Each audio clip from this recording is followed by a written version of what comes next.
hari itsinda ry'abashakashatsi barimo uwitwa Dr. William Brown wigisha ibijyanye n'imihindagurikire y'ikirere muri kaminuza ya Pennsylvania byagaragaje ko ibishashi by'urumuri ruterwa n'inkuba bitanga ikinyabutabire kizwi nka hydroxyl cyangwa se OH mu mpine y'abahugukiye ibinyabutabire ndetse n'ikizwi nka hydroperoxyl cyangwa se HOD.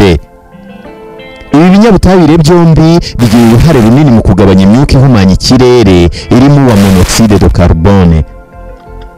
Dr. William Brown avuga ko nubwo ngo bizasaba ubushakashatsi bwimbitse kugira ngo hamenyekane ibipimo biboneye, ariko burya nibura ngo inkuba zihariye hagati ya 2% na 16% mu bigabanya imyuka ihumanya ikirere. Ikindi abashakashatsi bagaragaje nk'akamaro k'inkuba ku isi ni uko ngo iyo ituritse rimwe gusa byongera ikinyabutabire cya azote kizwi nka nitrogene. Izi nitrogene zigira akamaro kanini cyane ku kurumba ndetse no kurumbuka k'ubutaka. Ubusanzwe ikirere kiri hejuru y'isi kigizwe n'ibinyabutabire byinshi cyane, ariko birimo n'iki turimo twita nitrogene ndetse nihariye 78% by'imyuka igize ikirere.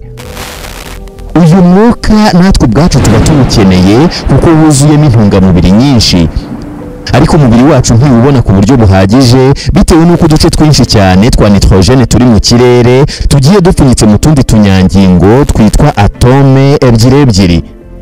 Kugira ngo umubiri wacu rero ubashe kubona nibura akantu kamwe ka nitrogene, bisaba ko za atome ebyiri pfunyitsemo mu kirere zishwanyuka zigatandukana. Ubu bushobozi twibiremwa muntu ntabwo dufite bwo gutandukanya atome ebyiri zo mu kirere ngo duhomvemo nitrogene umubiri wacu ukeneye. Icyakora iyo tubonye bituyobeye dushwarirwa ku bimera n'inyamaswa zirya ibyo byatsi, tukaba ariho dukura intungamubiri zizwi nka proteine, umubiri wacu tukawubekesha izo.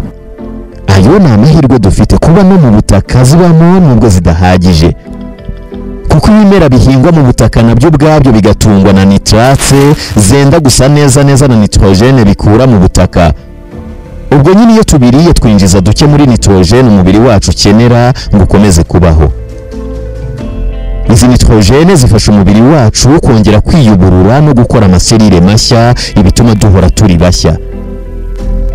Kandi ibi bimera nabyo nta bushobozi bifite bwo gukura iyi nitrogene mu kirere ngo biyibone. Uburyo buhari bwo kubona iyi nitrogene cyangwa se igisa nayo ni ifumbire. Aha umurabyo urahita uza nk'uburyo kamere bwo gufumbira no kubona ya nitrogene yo mu kirere. Iyo umurabyo urabije ako kanya bitewe n'imbaraga ukoresha uhita umanyura za atome ebyiri twabonye ko zipfunyitsemo nitrogene. Iki gikorwa kikitwa fixation de nitrogene. Za nitrogene zihita zivanga n'umwuka wa oxygene bikivangira mu kirere bikabyara ikinyabutabire cyitwa nitrogen dioxide.